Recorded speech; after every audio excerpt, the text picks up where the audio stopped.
So what I did, in case you don't have some of the plugins, I exported it right here so you can listen to it. What I actually did, I tried to remake the sound on my own, but the thing is that if some of you maybe have the same preset or something, I would like you to send it to me or write down in the comments where I can find it. So the lead consists of these layers, which is this one, just gives a little bit of the highs, and this one. What I did is I tried to put the reverb filter on it, and with the LFO on the filter right here, I tried to replicate that thing that the bass is doing and goes back and forward. It's all about like the decay. So you just play the same notes, and all you do is just try to match the LFO so you get that groove. And also, very important to get this kind of groove is to make automations on the reverb. So the lead by itself is just this. But when you do these automations, you get that back and forth groove with the reverb.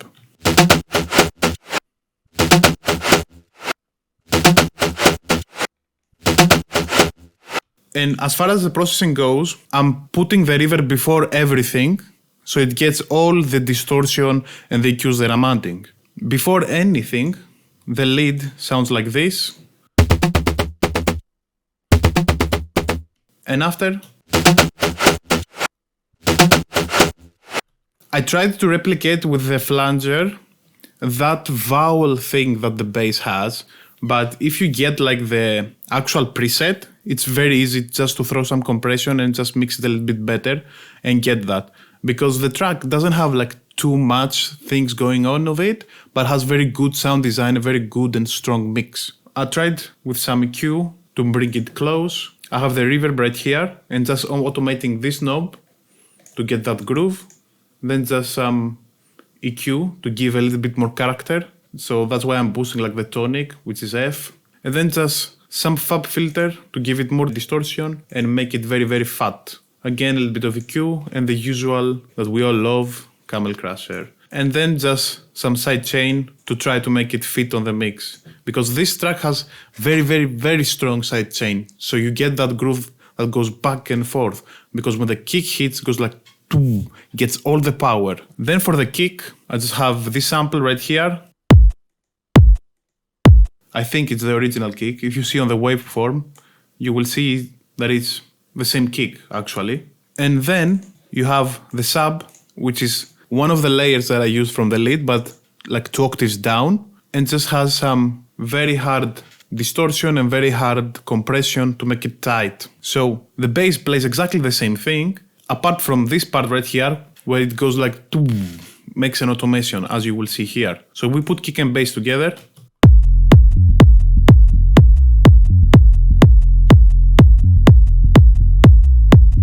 Goes like boom in these regions right here.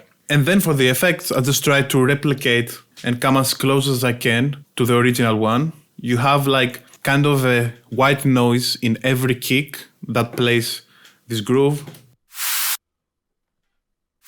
And then you have some random effects that give that extra energy. So here I have this. Then I have the original one. Right here. What I want to say about this effect is if you find the exact same sample that he uses, it's very easy to replicate it. You just need some kind of a phaser and a little bit of format to push it down to get that thing. And then reverb that you automate because you want everything very tight in this track. So it goes like... And if you put all the effects together and the drums, you get this groove.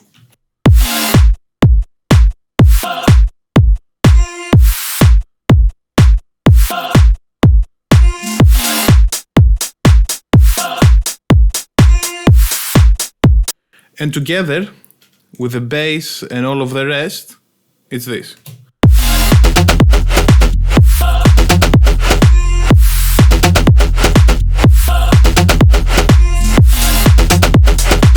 So as you see, for this track, everything is to make it as tight as possible and go back and forth with the elements that are switching. So you create all this nice groove. Basically, this is the track. If any of you has the serum preset of this bass, or if you have any of the other samples, I would very likely, if you send it to me, I can make an even better remake of this one if you're interested. Just comment down. And also, I will leave the FLP on the descriptions for you to download for free.